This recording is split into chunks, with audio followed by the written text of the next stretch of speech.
my name is Jenny Sichel. I am a 2016 Paralympic silver medalist in the sport of rowing. I also went on to coach in the 2021 Paralympic Games in rowing. And I've been involved in the disability sphere since about 2009. So I started rowing in college at Bryn Mawr College and walked on the team. Ended up injuring myself my sophomore year of college and switched over to the coxswain position, which, if you don't know what that is, I am the little person in the boat that shouts at people. So I'm really good at telling people what to do. There's definitely more to it than that. But rowed competitively with the national team and Team USA through, I think my last Worlds was 2018. Doing kind of odd jobs along the way, doing a lot of coaching. And one of those odd jobs was actually working at the boathouse here for the para squad, not necessarily national team, but like just general adaptive sport. And while I was doing that, I randomly also networked with somebody who was part of an inclusion program, disability inclusion program, not sports related. And through that program called Link 20, I ended up realizing that I actually had a disability myself, which was my mental health. And I knew that I had always had mental health challenges, but I never realized that like it was considered a disability under the ADA. And that what I had was disability level mental health. And so that was a major realization and shocker for me, that I was also part of the disability community. Because, and you may be like, oh, but you went to the Paralympics. Why, how did you not know you were a part of the disability community? But it was actually because when I went to the games as a coxswain, you don't have to have a classifiable disability, which means a disability that could classify you to compete in the Paralympics as a para athlete. Clarify too is that for the Paralympics, they identify specifically physical disabilities and visual impairments. So technically, I wouldn't classify as a para athlete that could compete at the Paralympics.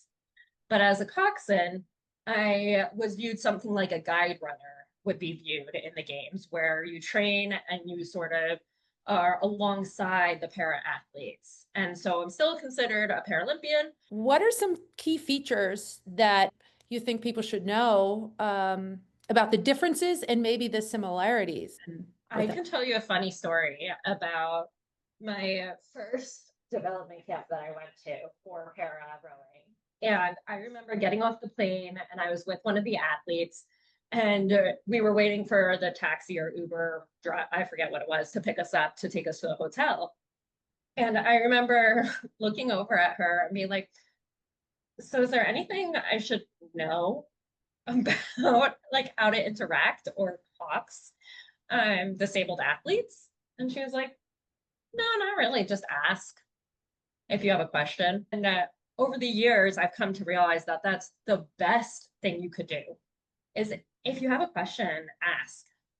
Because I want to say probably about 90% of the time, someone will be open to telling you if they need help, how they need help, what their disability is. You know, I think it's one of those things where we often just assume in the disability world that we can't, or as non-disabled individuals, assume that they know the best thing for someone with a disability, or they know how to treat someone with a disability, or they are afraid that they're going to screw up.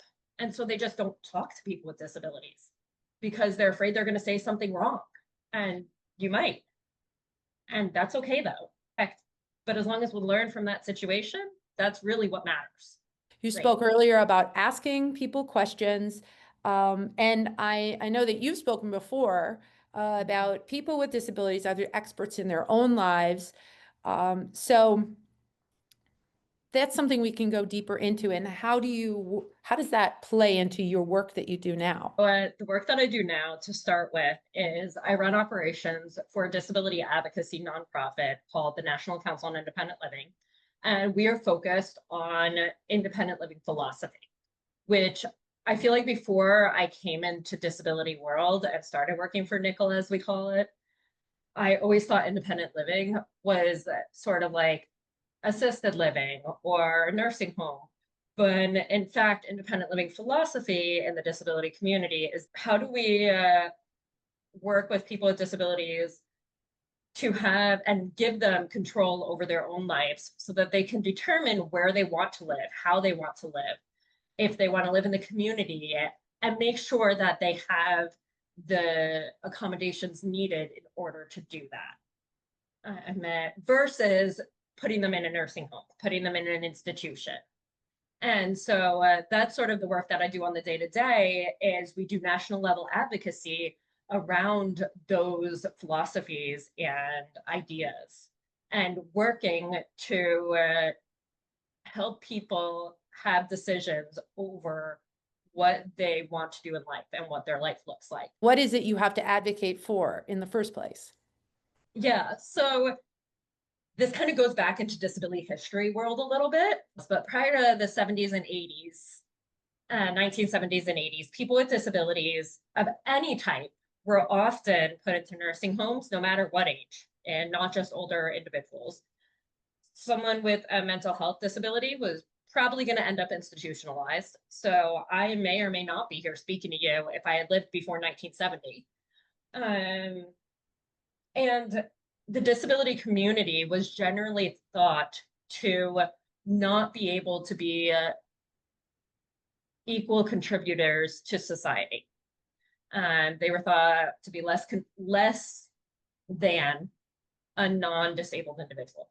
And so looking back at that history, we can then kind of see some of those threads that have been woven into play now still even though back in 1990, the ADA, Americans with Disabilities Act, was passed, but that doesn't necessarily mean that everything that stood for, everything that was brought into play is currently in effect. I mean, there's still laws in effect that allow people to be with disabilities to be paid sub minimum wage.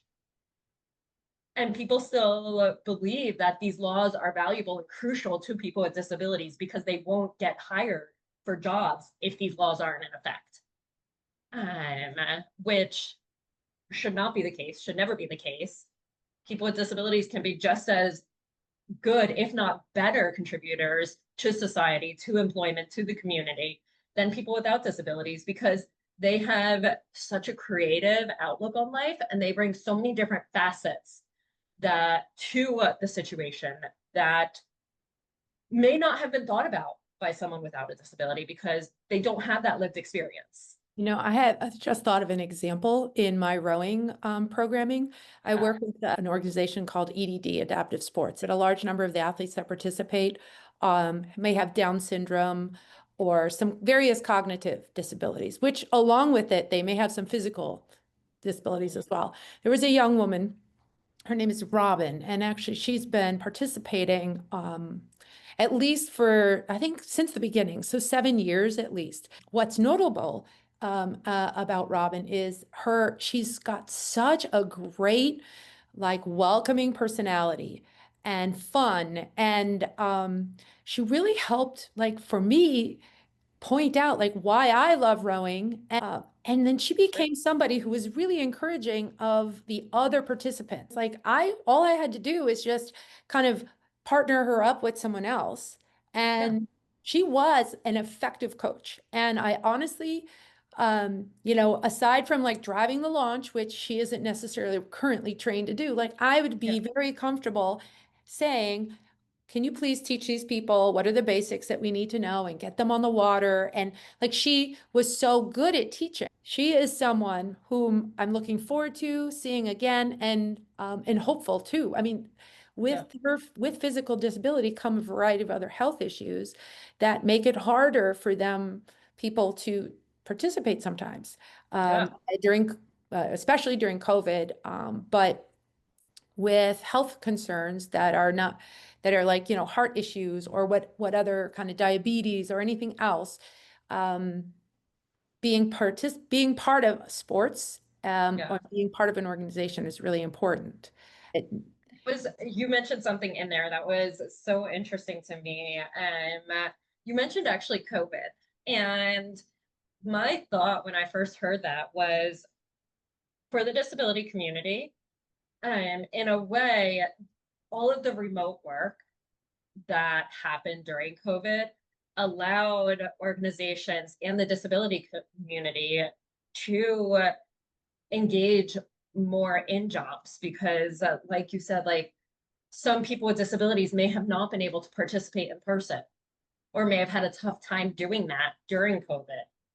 But, you know, having and forcing people to have this accommodation in a way of Zoom, of Teams, Google Meet, really opened up the door to the realization that even though someone might not be able to participate in person, that doesn't mean that they still can't participate. That doesn't mean that they still can't be gainfully employed. Right, yeah.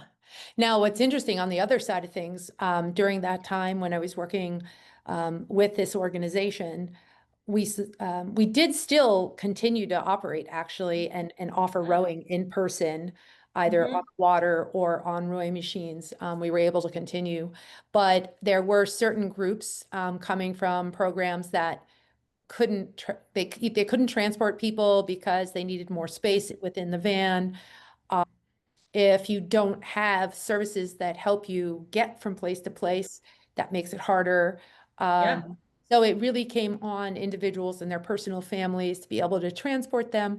Um, and we did see some like weight gain or health, increase in health concerns as well. So There are so many organizations out there uh, that are either resources that you can use to learn more about people with disabilities. I mean, my organization, for one, is just like one organization. So it's ncil.org.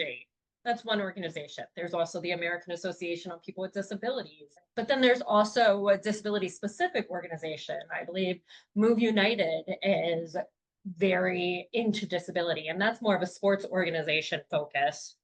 There's also the US Association for Blind Athletes out in, I believe they're based in Colorado. So there are like regional ones, and really Google is like your best friend.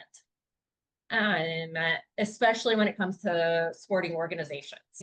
I mean, throughout my athletic career and even after, I think the most important moment was that realization that I'm part of the community too, and that I like do have a disability. I think that was probably the most monumental moment where all of a sudden I was like, wait a second, I have this whole community with me. I'm not out here on an island. And I think that's also what something that sports can do for people in a way too, especially when you have a disability. That soccer team or that rowing club might be the first place where you encounter someone that has a similar disability to you. And all of a sudden, you now have this feeling of community that sports has allowed or opened up. Yeah, I think if you think about it, it's like, let's say, I don't know, you're Italian and you meet up with in Little Italy, and all of a sudden you feel your culture and you feel like you're connected to something. That's very similar to at least how I felt when I realized I was part of the disability community, where I was like, wait a second, like these are my people. And then also people who might not have a disability, who are allies, but open to learning about disability and open to asking and not going to automatically judge you or stigmatize you just because you have a disability or something quote unquote weird about you, which is what happened to me in college. Like, it's like, I think that there's kind of two scenarios there where, yes, it's amazing that sports are able to create larger communities within the disability world itself, but then also create allies around the disability community and engage inclusion. Because I think that's like, I mean, we're all humans in the long run. can we go back to your Paralympic experience and just share a little bit about what it was like to be at the Paralympic Games? And you were there, you said, in both 2016 and 2021. It was wild. Just because like you are around so many amazing athletes from all different nations. And it was so cool to be able to walk around the village and say, yeah, I'm part of Team USA. I'm representing the USA. There were so many different countries and different views on disability and different um, like mobility aids, for example, that people were using. And it was just so cool to see all of that. And, you have your own little bubble here in the US, and then you're exposed to this wide world of disability. And it's not even that wide because it's kind of limited Paralympic world. But like, I think that was probably the coolest part for me. And then like the Paralympics in Rio were also a lot more accessible financially for Brazilians. And so we had our entire stands filled with mostly Brazilians as spectators in Rio. And it was just so cool. The attitude and passion and love for sport that they had and excitement for it that they had. And so that was just like second to none going there and being embraced by this population. And obviously, Tokyo was extremely different, not so much in the village itself, but I mean, you didn't have spectators. You got on the bus, you went to the venue, you came back from the venue. The bus was taped shut to make sure nobody got out in between. Like, it was just like, or nobody came in between either. Um, it was just totally different. So, and then I think the last kind of point to that I want to just point out too is, and Andrea, you may be able to speak a little bit more on the 2024 games, but in 2016, we were treated completely unequally to the US Olympians in the sense that for prize money, when we won a medal, we got 1/5 of what the Olympians got. So in 2016, an Olympic silver medal got $15,000 and I got 3,500 in prize money. That ended up with a ton of advocacy being leveled out for the 2018 games retroactively and then beyond. But that was a major issue. And then the other issue, the other challenge, I should say, was media coverage in the sense that, from my understanding, nobody in the US could see my race because rowing was not a sport that the or company that wanted to broadcast. And so it never got broadcasted in the US. And they had the rights to all broadcasts. I think that's improved drastically since 2016, but I still don't think it's quite equivalent. We'll say that the prize money, that type of thing, that there is an equivalency. At least we saw that between the rowing teams. Yeah. And the media coverage was great. And the athletes, even as we came into the racing, the time right around racing, I mean, they were required to go and get pulled out for, speaking to reporters. There was an area. It was Yeah. almost like part of the job, which was a little strange because you're like, I got to focus on my races. It's like, first, before you go in and do the practice, you got to go to that area there and engage with the reporters. And there was Yeah. a lot done.